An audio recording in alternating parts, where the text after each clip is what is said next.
is what એટલે શું અને કલર એટલે રંગ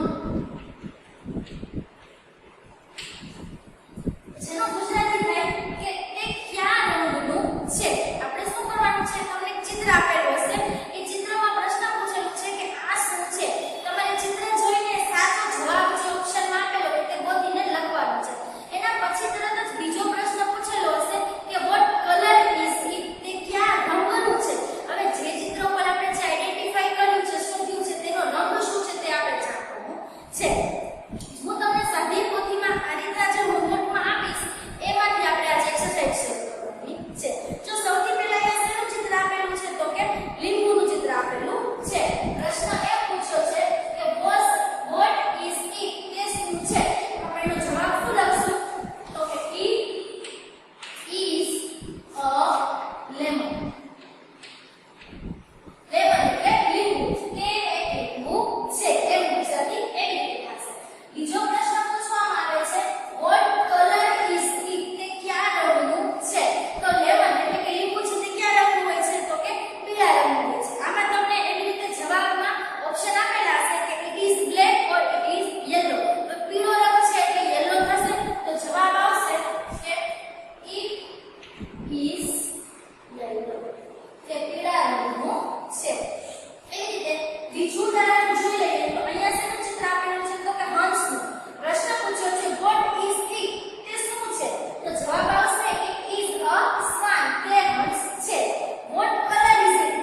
ઓળ.